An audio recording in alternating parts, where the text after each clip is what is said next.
सोलापूर दौरा आहे तुमचा, काय विशेष? साखर कारखान्यांचा सीझन सुरू होतोय, परंतु अजूनही गेल्या वर्षी तुटलेल्या ऊसाची FRP पूर्णपणे शेतकऱ्यांना मिळालेली नाही. सरकारची जबाबदारी होती FRP वसूल करण्याची, परंतु सोलापूर जिल्ह्याच्या बाबतीत बोलायचं झालं तर अजूनही 200 कोटी रुपयाची किती 203 कोटी रुपयाची FRP थकीत आहे. वास्तविक पाहता महाविकास आघाडी सरकारनं FRP देण्याच्या सूत्रामध्ये जो बेकायदेशीर बदल केलेला आहे, तुकडा FRP, त्याला स्वाभिमानीनं कडाडून विरोध केलेला होता. खरं तर केंद्र सरकारनं केलेल्या कायद्यामध्ये केंद्राच्या परवानगीशिवाय दुरुस्ती करणं हेच बेकायदेशीर आहे आणि म्हणूनच मुंबई उच्च न्यायालयामध्ये स्वाभिमानीनं त्याला आव्हान देणारी याचिका दाखल केली आहे. 17ला त्याची सुनावणी होईलच, परंतु जी काही दुरुस्ती राज्य सरकारनं केली त्या दुरुस्तीनुसार जो कायदा केला त्या कायद्यानुसार सुद्धा साखर कारखाने किंवा सरकार वागताना दिसत नाही. जी दुरुस्ती होती ती दुरुस्ती अशी होती की जी बेसिक FRP आहे ती पहिल्या टप्प्यामध्ये द्यायची ऊस तुटल्यानंतर 14 दिवसाच्या आत, आणि उर्वरित जी FRP आहे ती साखर कारखाने बंद झाल्यानंतर लगेच द्यायची. साखर कारखाने बंद होऊन 6-7 महिने झाले, अद्याप ही सोलापूर जिल्ह्याची थकीत FRP ही जवळपास 203 कोटीची आहे आणि राज्याची थकीत FRP जवळपास 903 कोटी रुपये 900 कोटीच्या आसपास आहे. मग सरकारने नेमकं साध्य काय केलं? शेतकऱ्यांचा अधिकार काढून घेतला ते घेतला आणि पुन्हा शेतकऱ्याला वाऱ्यावर सोडलं. स्वतः केलेल्या कायद्याप्रमाणे तरी त्याची अंमलबजावणी करायची जबाबदारी सरकारची होती, तेही जबाबदारी पूर्ण करण्यामध्ये कुठेतरी सरकार कमी पडलेलं आहे. म्हणून यावर्षी सीझन सुरू होण्यापूर्वीच जोपर्यंत साखर कारखाने प्रचलित धोरणाप्रमाणे केंद्र शासनाच्या धोरणाप्रमाणे पूर्ण एक रकमी FRP देण्याची घोषणा करणार नाहीत तोपर्यंत महाराष्ट्रातला एकही कारखाना आम्ही सुरू होऊन देणार नाही, ही स्वाभिमानीची ठाम भूमिका आहे. कारण आता सरकारला किंवा साखर कारखानदारांना बोलण्याचा नैतिक अधिकारच राहिलेला नाही आणि म्हणून आता आमचा कोणावरही विश्वास नाही.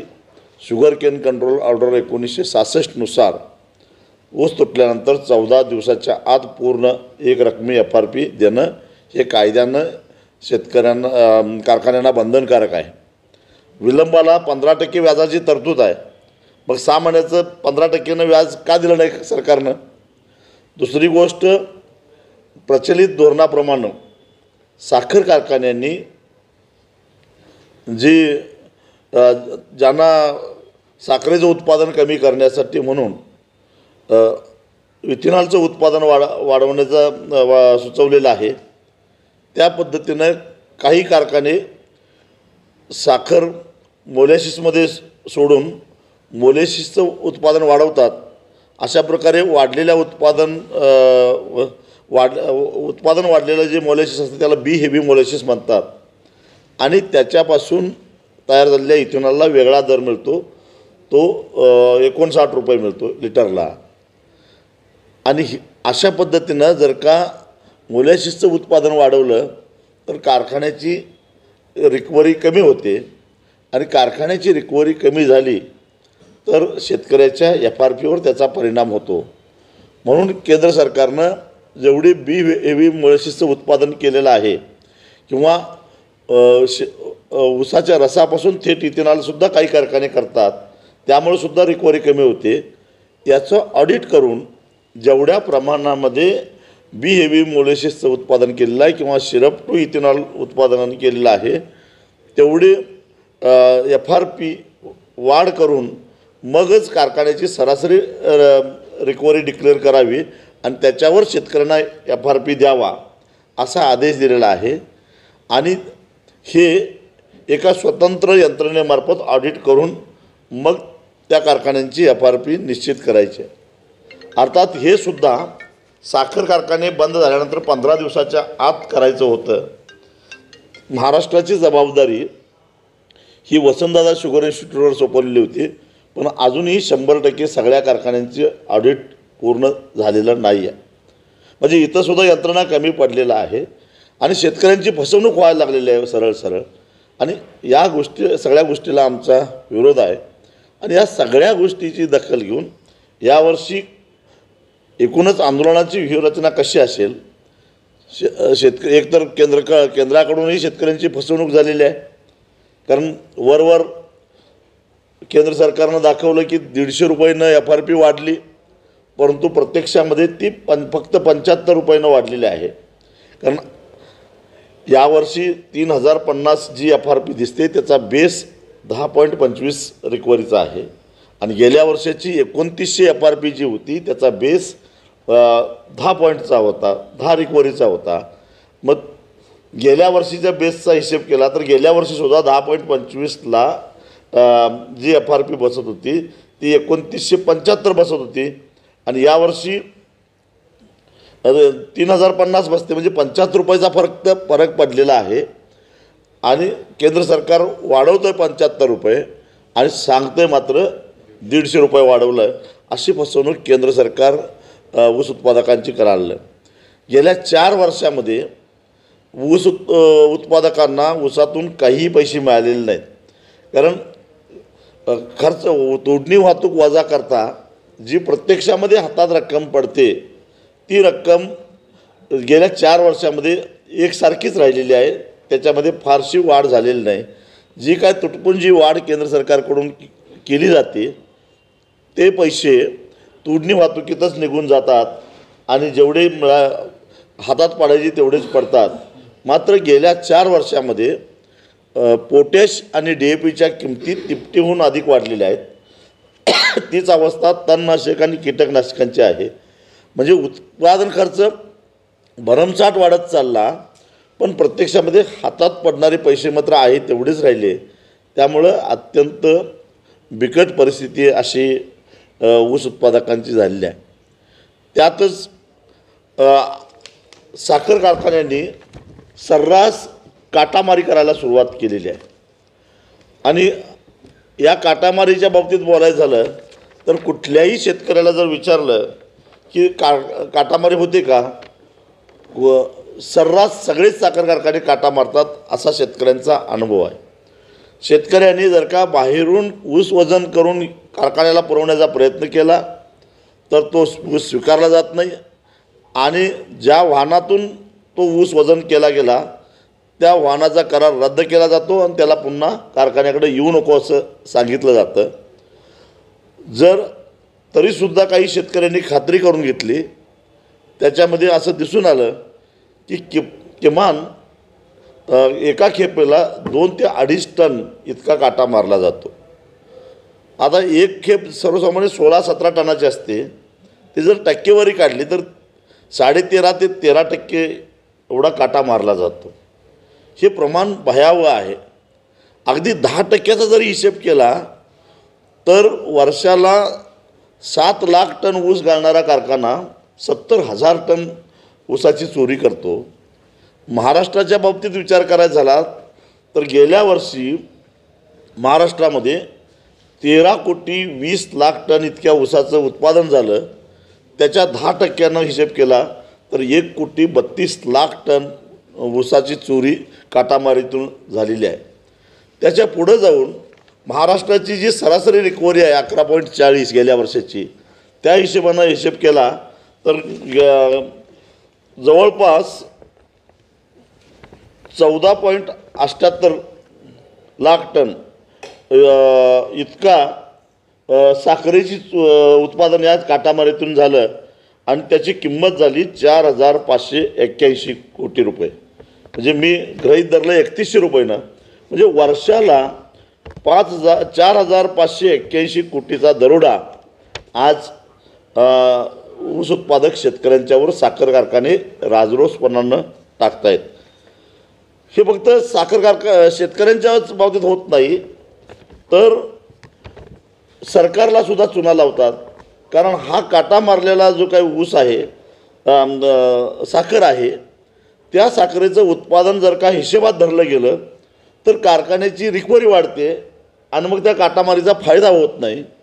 म्हणून ही जी साखर आहे ती रातोरात गोडाऊनच्या बाहेर काढली जाते आणि पावती न घेता विकत घ्यायला तयार असणाऱ्यांना ती साखर विकली जाते. त्याच्यामध्ये फार्मास्युटिकल इंडस्ट्री असेल, त्याचबरोबर मिठाईवाले असतील, डेऱ्या असतील, ज्यांना पावतीची आवश्यकता नाही, किंवा छोटे छोटे किराणा दुकानदार गावातले ज्यांचा GST नंबर नाही, अशांना ही साखर विकली जाते आणि त्यातून वर्षाला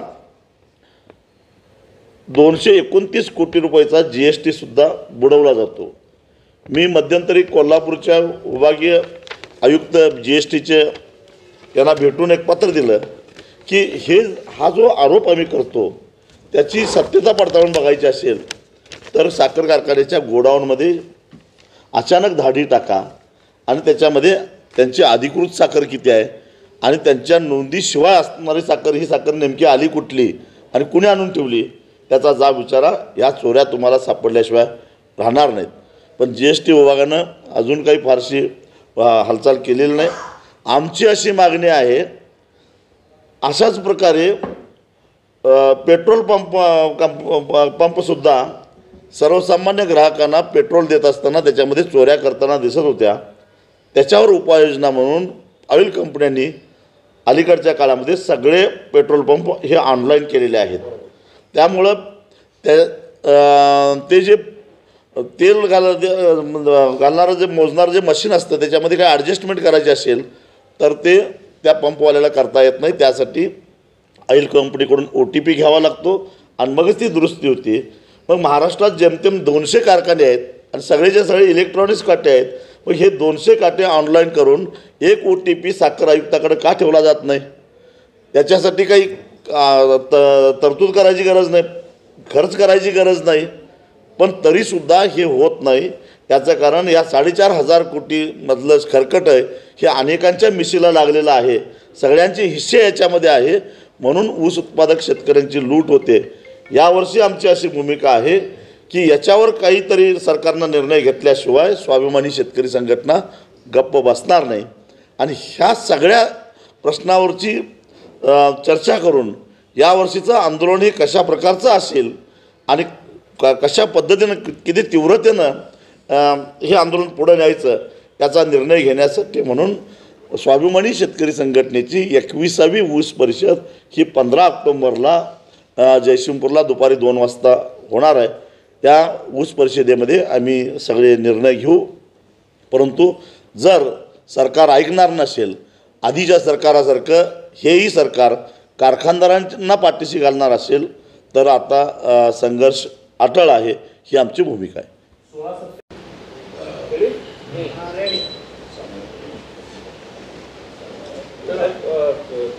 सोलापूर दौरा आहे तुमचा, काय विशेष? साखर कारखान्यांचा सीझन सुरू होतोय, परंतु अजूनही गेल्या वर्षी तुटलेल्या ऊसाची FRP पूर्णपणे शेतकऱ्यांना मिळालेली नाही. सरकारची जबाबदारी होती FRP वसूल करण्याची, परंतु सोलापूर जिल्ह्याच्या बाबतीत बोलायचं झालं तर अजूनही 200 कोटी रुपयाची किती 203 कोटी रुपयाची FRP थकीत आहे. वास्तविक पाहता महाविकास आघाडी सरकारनं FRP देण्याच्या सूत्रामध्ये जो बेकायदेशीर बदल केलेला आहे, तुकडा FRP, त्याला स्वाभिमानीनं कडाडून विरोध केलेला होता. खरं तर केंद्र सरकारने केलेल्या कायद्यामध्ये केंद्राच्या परवानगीशिवाय दुरुस्ती करणं हेच बेकायदेशीर आहे आणि म्हणूनच मुंबई उच्च न्यायालयामध्ये स्वाभिमानीनं त्याला आव्हान देणारी याचिका दाखल केली आहे. 17ला त्याची सुनावणी होईलच. परंतु जी काही दुरुस्ती राज्य सरकारनं केली त्या दुरुस्तीनुसार जो कायदा केला त्या कायद्यानुसार सुद्धा साखर कारखाने किंवा सरकार वागताना दिसत नाही. जी दुरुस्ती होती ती दुरुस्ती अशी होती की जी बेसिक FRP आहे ती पहिल्या टप्प्यामध्ये द्यायची ऊस तुटल्यानंतर 14 दिवसाच्या आत, आणि उर्वरित जी FRP आहे ती साखर कारखाने बंद झाल्यानंतर लगेच द्यायची. साखर कारखाने बंद होऊन 6-7 महिने झाले. अद्याप ही सोलापूर जिल्ह्याची थकीत FRP ही जवळपास 203 कोटीची आहे आणि राज्याची थकीत FRP जवळपास 900 कोटीच्या आसपास आहे. मग सरकारने नेमकं साध्य काय केलं? शेतकऱ्यांचा अधिकार काढून घेतला ते घेतला आणि पुन्हा शेतकऱ्याला वाऱ्यावर सोडलं. स्वतः केलेल्या कायद्याप्रमाणे तरी त्याची अंमलबजावणी करायची जबाबदारी सरकारची होती. तेही जबाबदारी पूर्ण करण्यामध्ये कुठेतरी सरकार कमी पडलेलं आहे. म्हणून यावर्षी सीझन सुरू होण्यापूर्वीच जोपर्यंत साखर कारखाने प्रचलित धोरणाप्रमाणे केंद्र शासनाच्या धोरणाप्रमाणे पूर्ण एक रकमी FRP देण्याची घोषणा करणार नाहीत तोपर्यंत महाराष्ट्रातला एकही कारखाना आम्ही सुरू होऊन देणार नाही. ही स्वाभिमानीची ठाम भूमिका आहे. कारण आता सरकारला किंवा साखर कारखानदारांना बोलण्याचा नैतिक अधिकारच राहिलेला नाही आणि म्हणून आता आमचा कोणावरही विश्वास नाही. शुगर केन कंट्रोल ऑर्डर 1966 नुसार ऊस तुटल्यानंतर 14 दिवसाच्या आत पूर्ण एक रकमी FRP देणं हे कायद्यानं शेतकऱ्यांना कारखान्यांना बंधनकारक आहे. विलंबाला 15% व्याजाची तरतूद आहे. मग 6 महिन्याचं 15% व्याज का दिलं नाही सरकारनं? दुसरी गोष्ट, प्रचलित धोरणाप्रमाणे साखर कारखान्यांनी ज्यांना साखरेचं उत्पादन कमी करण्यासाठी म्हणून इथेनॉलचं उत्पादन वाढवण्याचा सुचवलेलं आहे. त्या पद्धतीनं काही कारखाने साखर मोलॅसिसमध्ये सोडून मोलॅसिसचं उत्पादन वाढवतात. अशा प्रकारे वाढलेल्या उत्पादन वाढलेलं जे मोलॅसिस असतं त्याला बी हेवी मोलॅसिस म्हणतात आणि त्याच्यापासून तयार झालेल्या इथेनॉलला वेगळा दर मिळतो. तो 59 रुपये मिळतो लिटरला. आणि अशा पद्धतीनं जर का मोलॅसिसचं उत्पादन वाढवलं तर कारखान्याची रिकव्हरी कमी होते आणि कारखान्याची रिकव्हरी कमी झाली तर शेतकऱ्याच्या FRPवर त्याचा परिणाम होतो. म्हणून केंद्र सरकारनं जेवढी बी हेवी मोलॅसिसचं उत्पादन केलेलं आहे किंवा ऊसाच्या रसापासून थेट इथेनॉलसुद्धा काही कारखाने करतात, त्यामुळे सुद्धा रिकव्हरी कमी होते. याचं ऑडिट करून जेवढ्या प्रमाणामध्ये बी हेवी मोलॅसिसचं उत्पादन केलेलं आहे किंवा सिरप टू इथेनॉल उत्पादन केलेलं आहे तेवढे FRP वाढ करून मगच कारखान्याची सरासरी रिकव्हरी डिक्लेअर करावी आणि त्याच्यावर शेतकऱ्यांना FRP द्यावा असा आदेश दिलेला आहे. आणि हे एका स्वतंत्र यंत्रणेमार्फत ऑडिट करून मग त्या कारखान्यांची FRP निश्चित करायची.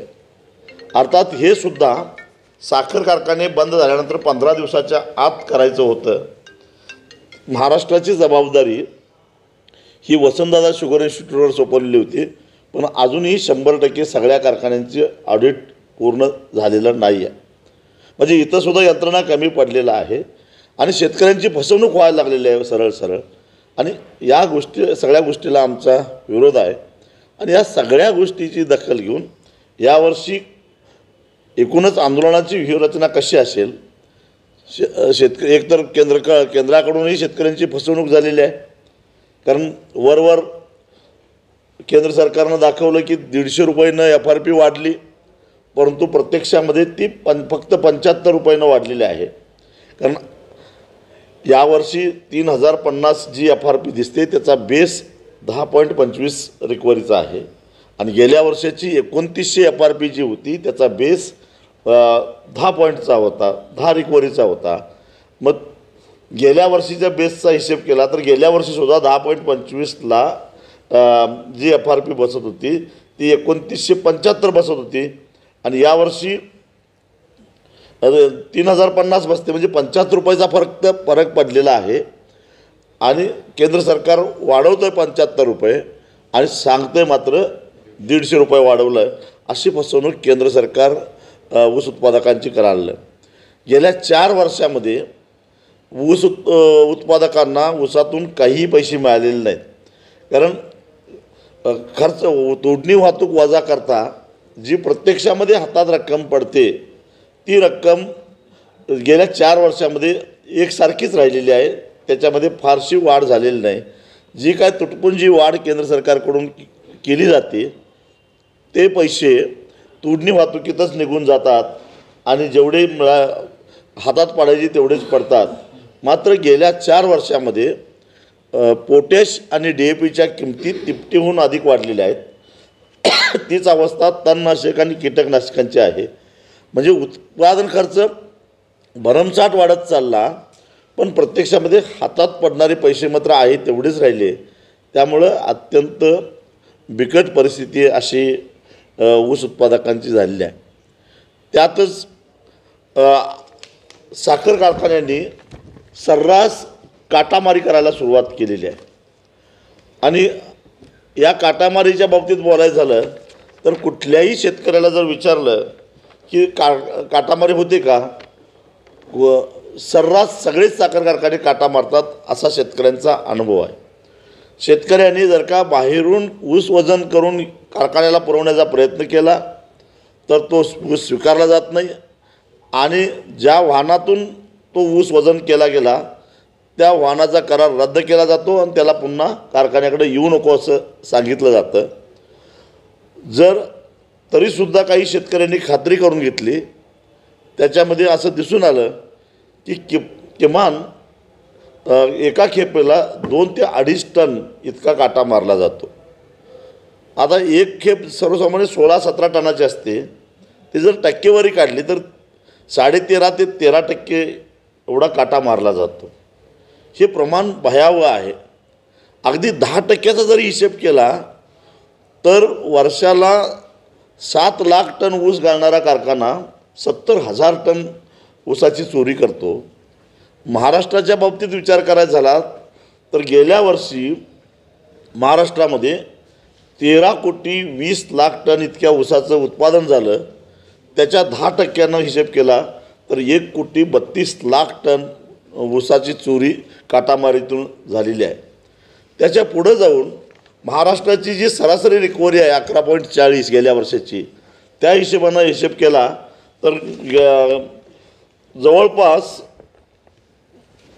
14.78 लाख टन इतका साखरेची उत्पादन या काटामारीतून झालं आणि त्याची किंमत झाली 4,581 कोटी रुपये.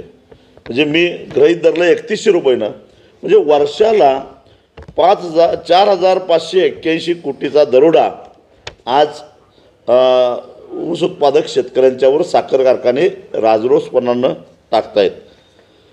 हे फक्त शेतकऱ्यांच्याच बाबतीत होत नाही तर सरकारला सुद्धा चुना लावतात. कारण हा काटा मारलेला जो काही ऊस आहे, साखर आहे, त्या साखरेचं उत्पादन जर का हिशेबात धरलं गेलं तर कारखान्याची रिकव्हरी वाढते आणि मग त्या काटामारीचा फायदा होत नाही. म्हणून ही जी साखर आहे ती रातोरात गोडाऊनच्या बाहेर काढली जाते आणि पावती न घेता विकत घ्यायला तयार असणाऱ्यांना ती साखर विकली जाते. त्याच्यामध्ये फार्मास्युटिकल इंडस्ट्री असेल, त्याचबरोबर मिठाईवाले असतील, डेऱ्या असतील, ज्यांना पावतीची आवश्यकता नाही, किंवा छोटे छोटे किराणा दुकानदार गावातले ज्यांचा GST नंबर नाही, अशांना ही साखर विकली जाते आणि त्यातून वर्षाला 229 कोटी रुपयाचा GST सुद्धा बुडवला जातो.